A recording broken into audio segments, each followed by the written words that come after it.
Buonasera, buonasera, ben ritrovati, auguri di buona Pasqua a voi tutti i telespettatori di Antenna 3. E allora in questa edizione di Treviso non potevamo non iniziare che dal Vescovo di Treviso, Monsignor Michele Tomasi, e dal suo messaggio, la sua riflessione per tutti voi, per tutti noi in questo giorno di Pasqua, riflessioni e parole raccolte da Federico Fusetti. Monsignor Tomasi, intanto grazie per questa chiacchierata. Insomma, ovviamente il primo pensiero, la prima domanda è rivolto ai fedeli. Allora, che augurio facciamo ai fedeli per questa Pasqua? Intanto grazie a voi per questo incontro gradito. Ma la Pasqua è un momento sempre di speranza, di vita, di rinascita. Il Signore dona la sua vita e la riceve moltiplicata e stabile per sempre, e ce la vuole donarci questa prospettiva di vita e di gioia. Ecco, l'augurio è che anche nelle difficoltà, nelle prove, nelle situazioni in cui le persone si trovano magari a vedere le fatiche e i lati negativi della vita, possano trovare ragioni per la speranza. Ci sono ragioni nella speranza, fosse anche solo che siamo persone che insieme possono prendersi cura gli uni degli altri e semplicemente volersi bene. E in questo 2023, secondo lei, c'è una parola chiave che magari proprio in occasione di questa Pasqua dobbiamo tenere ben presente, perché magari ci può aiutare ad affrontare meglio le sfide e anche le difficoltà del futuro?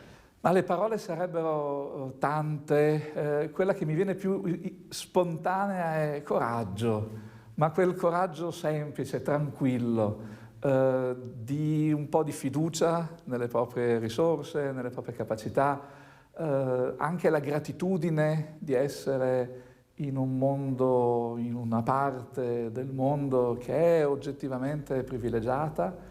Molti di noi hanno problemi e dobbiamo aiutarci, ma molti di noi, anzi tutti tra noi, abbiamo risorse che possiamo mettere a disposizione gli uni degli altri, di ingegno, di capacità, di beni materiali e soprattutto di relazioni. La cordialità che sappiamo vivere nei luoghi delle nostre amicizie potrebbe diventare la cordialità che determina la cultura, l'economia, la società, la politica. Se fossimo un po' meno litigiosi, un po' meno bui, anche il mondo sembrerebbe un po' più luminoso, perché ha tanta luce dentro.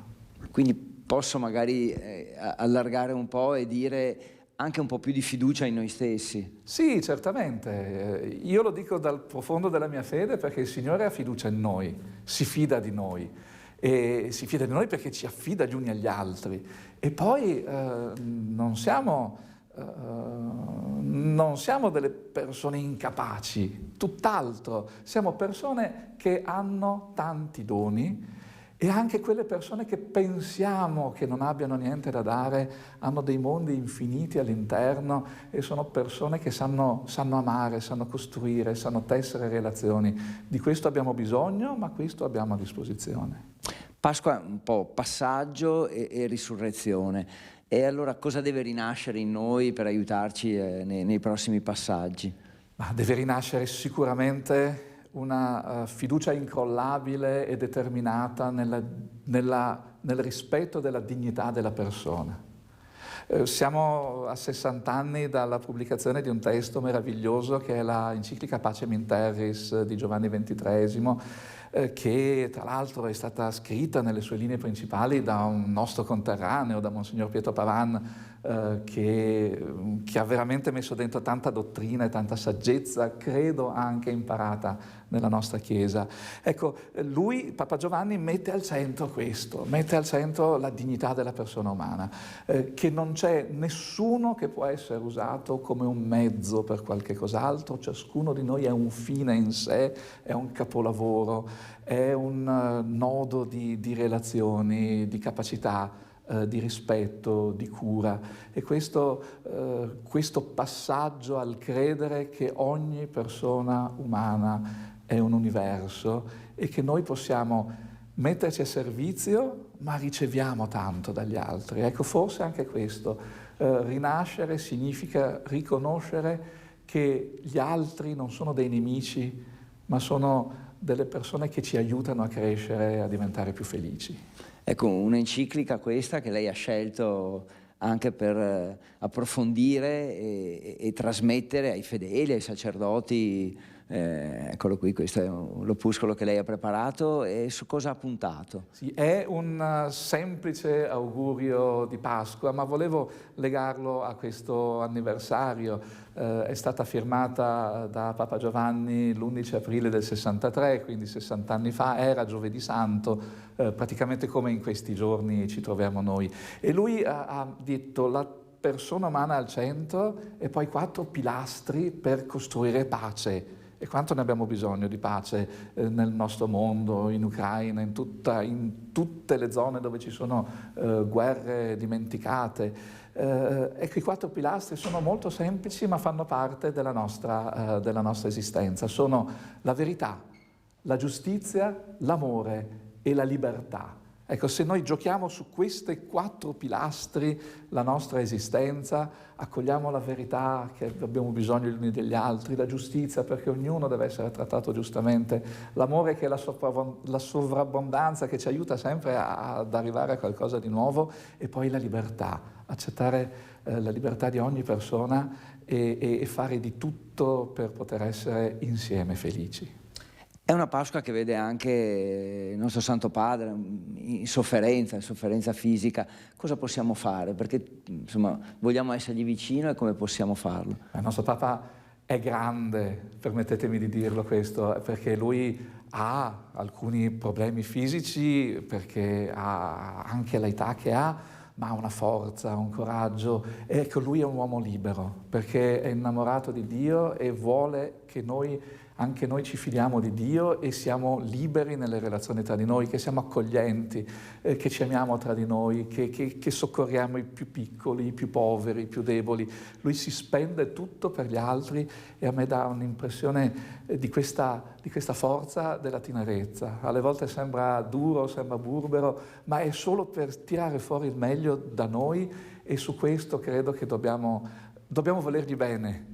Dobbiamo pregare per lui come lui chiede e poi credo, io parlo anche noi come Chiesa, dovremmo davvero iniziare a fare quello che lui vuole da noi.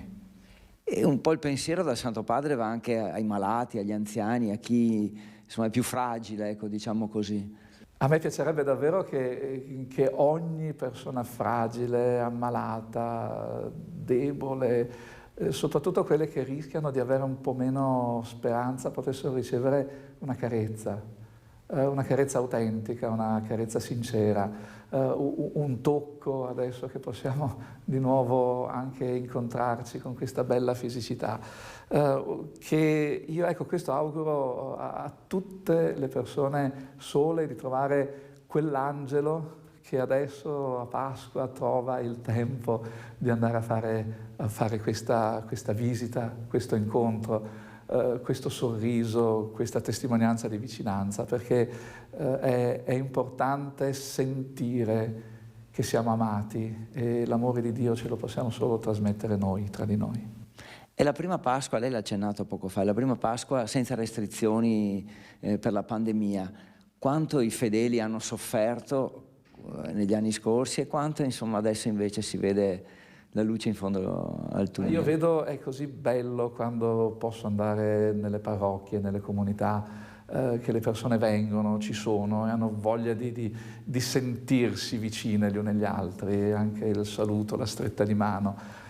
Questo è molto bello e abbiamo bisogno di continuare a credere quella cosa che dicevamo di aver imparato durante la pandemia, ma dobbiamo dimostrarlo adesso, che insieme noi viviamo. Da soli non si va da nessuna parte. Forse se faccio per me da solo è un po' più comodo, ma insieme è molto più bello e riusciamo a raggiungere anche risultati più grandi e questo spero che possiamo continuare a testimoniarlo e a viverlo insieme. So che siamo d'accordo su questo tema, che è quello dei giovani, e allora meritano un sostegno, ma anche un augurio particolare i nostri ragazzi. Ai giovani dico: non fatevi suggestionare, non credete a quelli che parlano male di voi. Siete forti, avete possibilità. Io molti ne conosco che sono generosi, sono impegnati, si sanno costruire dei percorsi di vita belli, interessanti, con grande preparazione, con grande impegno, anche con grande fatica. E credo che noi abbiamo bisogno di loro, perché non è neanche vero che loro sono il nostro futuro, loro sono il presente e senza di loro noi non andiamo da nessuna parte, abbiamo bisogno della novità, anche di vedere le cose in una maniera alla quale noi non siamo abituati, ma il nuovo ci aiuta, e il loro entusiasmo e la loro capacità e la loro profonda umanità ci aiuterà sicuramente. Vescovo Michele, grazie ancora davvero. Anche da parte nostra di Antenna 3 un augurio di buona Pasqua e insomma tutti pronti a testimoniare nei prossimi giorni vicino a voi.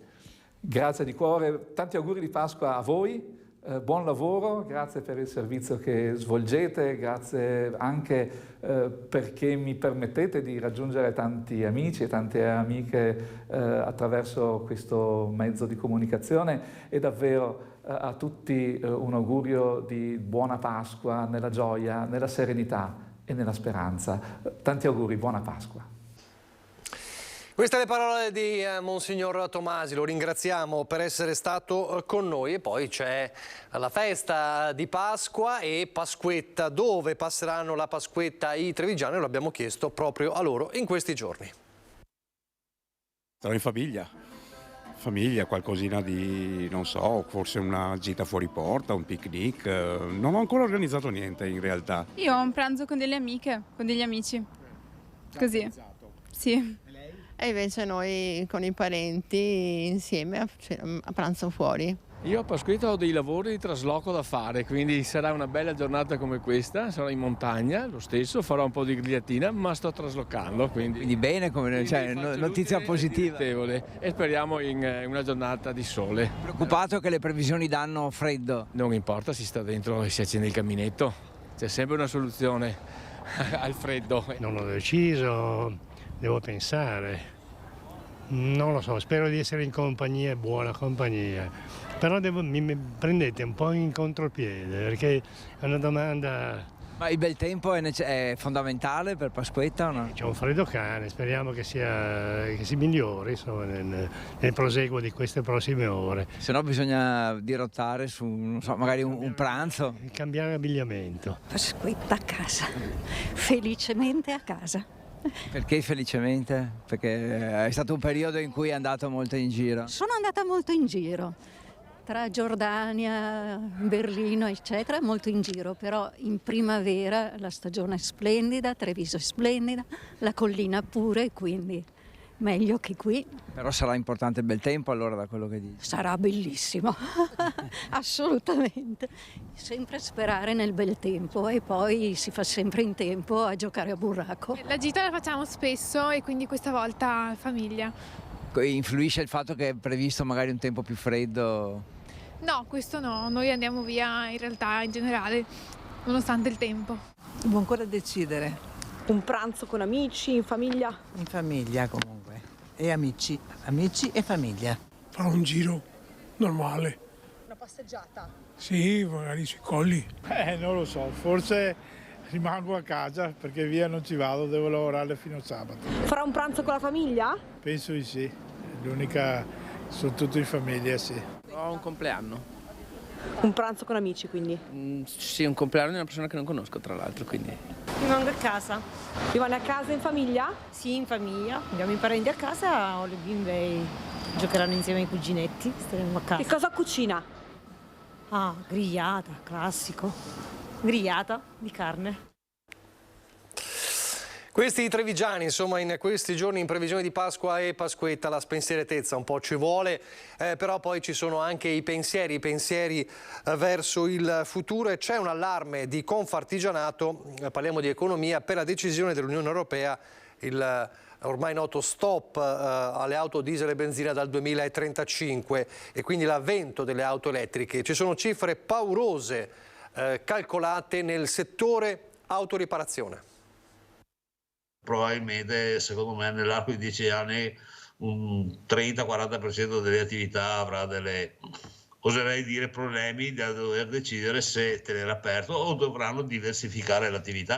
Questo è lo scenario che ipotizza il presidente del gruppo Autoriparazione di Confartigianato dopo la decisione dell'Unione Europea di mettere al bando dal 2035 i mezzi diesel e benzina. Una scelta che avrà un impatto anche per la categoria dei meccanici e dei carrozzieri, circa 6.000 attività in Veneto che dovranno adeguare mezzi e conoscenze alle nuove tecnologie. Ne abbiamo poca conoscenza, saranno tecnologie e conoscenze da dover acquisire e quindi dovremo anche noi, categoria, ritornare a essere sempre più studenti, quindi devi fare dei corsi di preparazione tecnica per essere un attimo istruito, devi prendere delle attrezzature chiaramente che servono, non so, il tappettino, le pizze elettriche, i cacciaviti devono essere isolati, cioè c'è tutta una serie di attrezzature che servono per poter lavorare su questi alti voltaggi.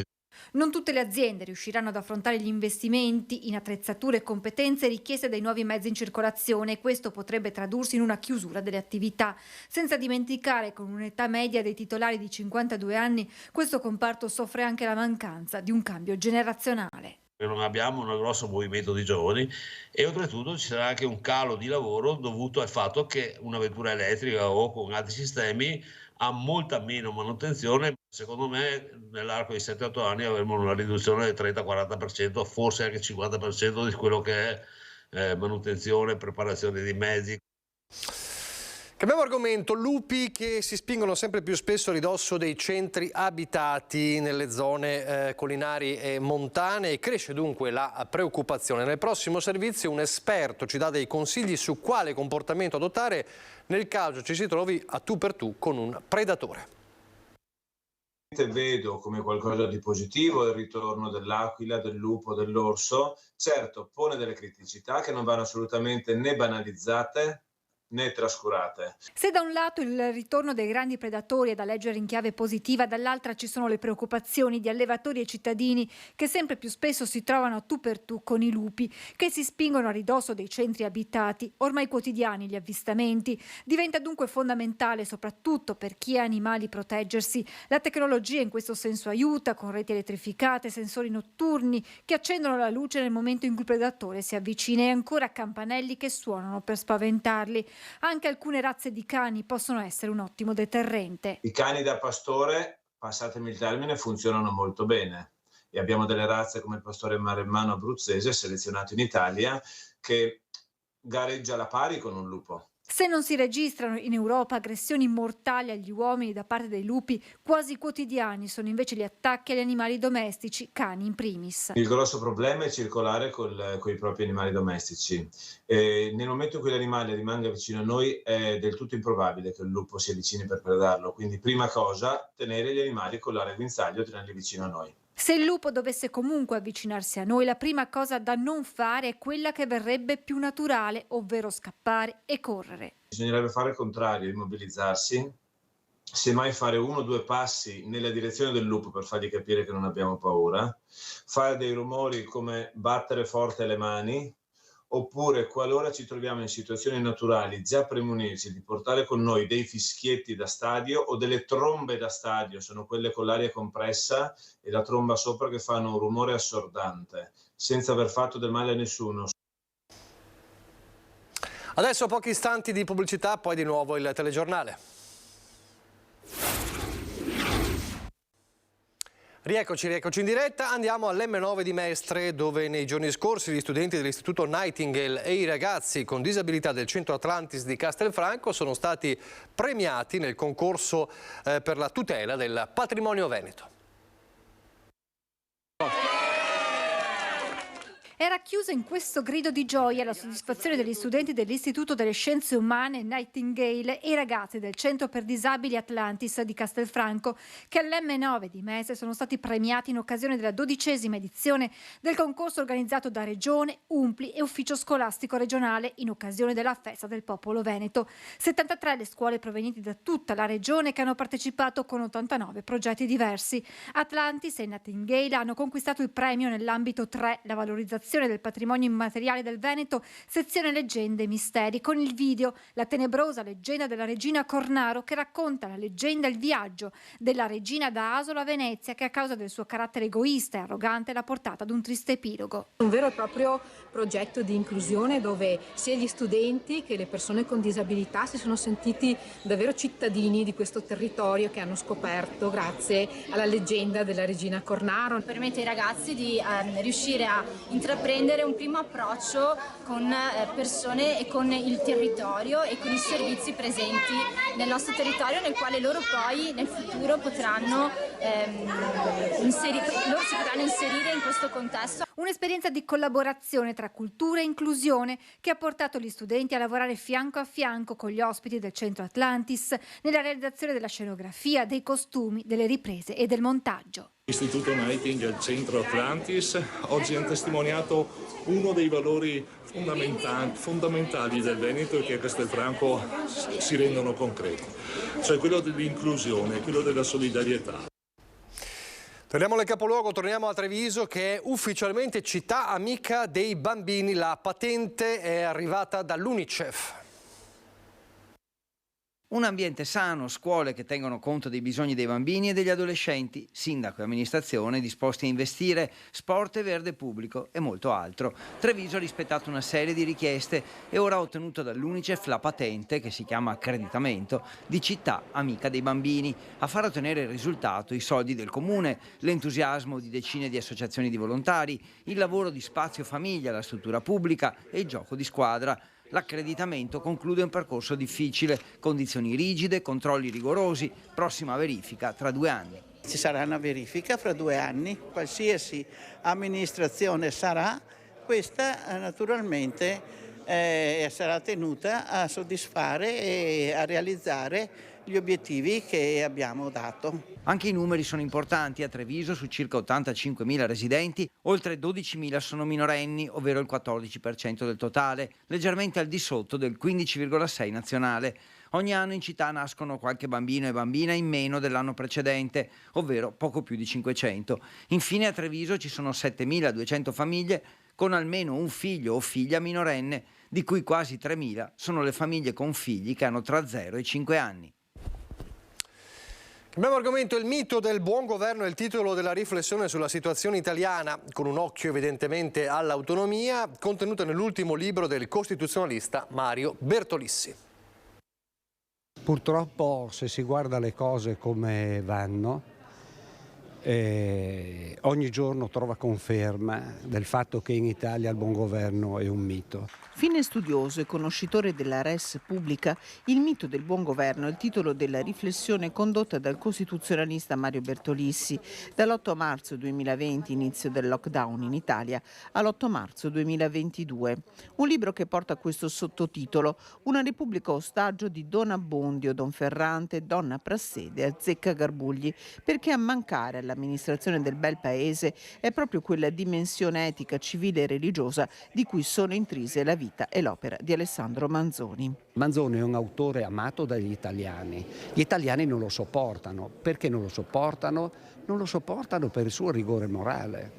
Non fa sconti, ma non è che fa sconti perché ti giudica, ti pone i criteri perché tu giudichi l'altezza o la bassezza di come ti comporti quotidianamente. Noi siamo più o meno gli eredi del Marchese del Grillo. Straordinarie energie, grandi solisti. La squadra è sempre deficitaria, ma è, ripeto, la squadra organizzata in modo particolare dal centro del sistema, centro del paese, che è Roma con tutte le sue tradizioni. Un'Italia che funziona grazie alle individualità. Non dobbiamo confondere l'alto rendimento di persone, famiglie e imprese, e cioè di tutto ciò che proviene dalla società e proviene dal singolo, che opera da solo oppure che opera insieme ad altri. Il buon governo è quello delle istituzioni e noi stiamo sperimentando per l'ennesima volta la fondatezza di questa affermazione. Lei in questi giorni sta registrando un dibattito negativo sul PNRR. Adesso si stanno accorgendo che probabilmente vi sono delle disfunzioni, che i tempi non saranno rispettati, cioè che ci sarà la solita disorganizzazione. Perché fino a quando si tratta di dire faremo, fin lì può anche andare. Invece è su il facciamo che sempre è stata una tragedia. L'importante riflessione anche sul presente di Mario Bertolissi. Siamo in chiusura e come sempre ogni domenica in chiusura del nostro telegiornale ci tuffiamo nel passato della marca trevigiana grazie agli enormi archivi di Antenna 3. Era il 9 aprile 1992, 31 anni fa, andava in onda un servizio che raccontava della visita di alcuni campioni della nazionale italiana di calcio nella nostra provincia. Tra i protagonisti c'erano anche alcuni dei fautori dello storico Milan dei campioni, a partire da mister Arrigo Sacchi. Vediamo.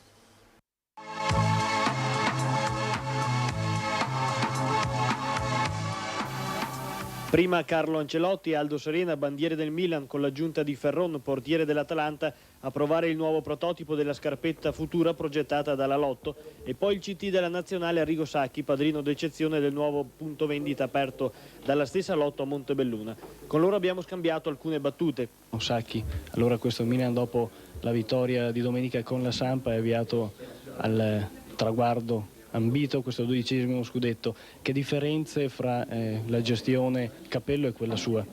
Io credo che il passato sia passato e quindi non valga neanche più la pena di parlarne. C'è un presente e mi auguro un futuro sempre radioso per una squadra che sta onorando il calcio nel migliore dei modi. Da CT quali sono i meriti di Capello? A me non piace giudicare le persone, lo fanno gli altri con me e quindi io non posso dire quali siano i meriti, quali siano i demeriti. Posso solo dire che ho visto il Milan 3-4 volte e direi che mi sono molto divertito quasi tutte le volte che l'ho visto. Parlando della nazionale, Baggio Vialli sarà il tandem d'attacco della sua nazionale? Ma io credo di sì. Fino a quando giocherà Carletto Ancelotti? Giocherò fino al 24 maggio. E poi? E poi dopo vediamo cosa succede, cosa propongono, cosa mi verrà proposto. Mi piacerebbe rimanere sul campo, magari avere l'opportunità di intraprendere l'attività di allenatore. Tu sei un trevigiano di Montebelluna e segui da vicino anche le vicende delle altre discipline che sono ai vertici. Ecco, che cosa speri? Oddio, noi qui tutti quanti speravamo in uno scudetto che venisse dalla pallavolo, ci speravamo, però non è arrivato, e adesso puntiamo tutto sul rugby e sulla Benetton di basket, e direi che quello del basket forse sarebbe per la prima volta un grosso traguardo, lo speriamo tutti. Forza Benetton, un saluto anche al mio amico Jacopini che sta dando sempre il meglio. In serata a Montebelluna si è anche visto Giovanni Trapattoni, ospite dell'Associazione Allenatori di Treviso. Una giornata davvero memorabile per i calciofili trevigiani. Una certa impressione vedere Aldo Serena che preannunciava quello che sarebbe stato di lì a pochi mesi il primo scudetto della Benetton basket, e poi quel giovane Carlo Ancelotti che dice vorrei fare l'allenatore. Poi sappiamo insomma qual è stato il suo percorso da allenatore, grandissimo, con diverse squadre, che continua ancora oggi. Sempre molto affascinanti le immagini e i servizi del nostro archivio. Siamo in chiusura, non mi resta che augurarvi nuovamente buona Pasqua e come sempre vi lascio al meteo. Arrivederci.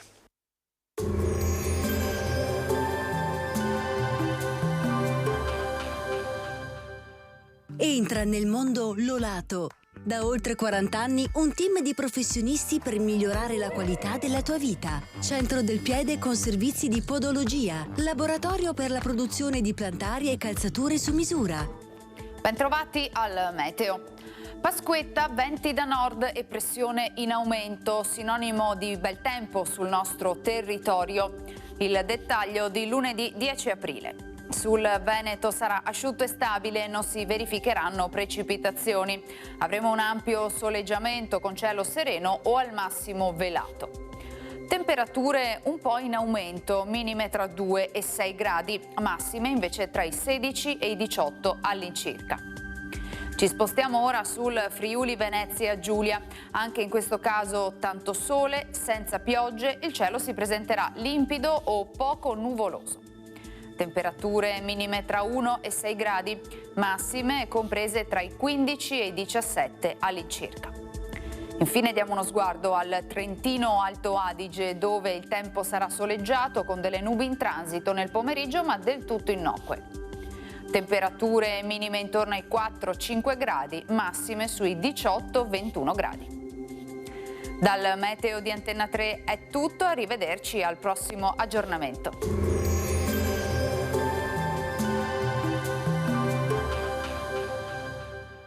Busti, tutori e protesi di arto personalizzati. Ortopedia e sanitaria Lolato. A Treviso e Montebelluna. Lolato, soluzioni per star bene.